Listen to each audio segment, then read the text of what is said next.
The public reaction and opinion on the spending for Queen Elizabeth's funeral events was mixed and varied. Some people expressed their admiration and gratitude for the monarch who reigned for 69 years, and praised the government for honoring her legacy with a fitting tribute.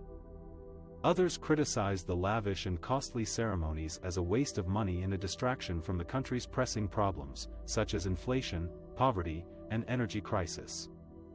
According to the BBC, a peak audience of around 28 million viewers watched the Queen's funeral in the UK on Monday, making it one of the country's biggest ever TV events. More than 50 UK channels broadcast the service, as the nation paused to pay a final farewell to Queen Elizabeth II. The overall audience peaked at 12:25 British Summer Time, as her coffin was carried through the streets from Westminster Abbey. However, some viewers complained about the excessive and repetitive coverage of the funeral on TV and radio, and switched to other channels or streaming services that offered alternative programming. The government has not yet disclosed how much Queen Elizabeth II's funeral proceedings cost, but it is expected to be significant and covered by the state. Some estimates put the total cost, the funeral, along with King Charles's upcoming coronation, a concomitant bank holiday, and the expense of having to switch out the currency to a new sovereign's emblazoned image, at more than $6 billion.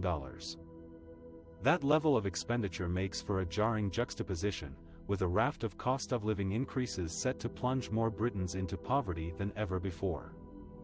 The country is already facing 8.6% inflation rate in its consumer price index. Some Britons questioned the need for such a lavish funeral at a time of economic hardship and social unrest.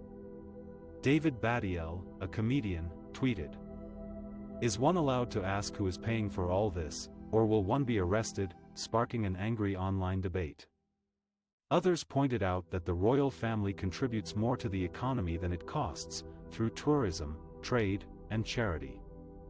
The British government funds a so-called sovereign grant, an annual payment given to the royal family for official travel, property maintenance and operating costs of the monarch's household. The funeral also sparked some controversy among businesses and organizations that decided to close or cancel their services out of respect for the Queen. For example, Haven Holidays, a company that runs holiday parks across Britain, initially said guests in the middle of their holiday would have to spend the night of the funeral elsewhere or go home early as it was shutting down on that day. It was accused of ruining people's holidays and later reversed its decision. Channel 5 also faced backlash for broadcasting the Emoji Movie and Stuart Little instead of the funeral.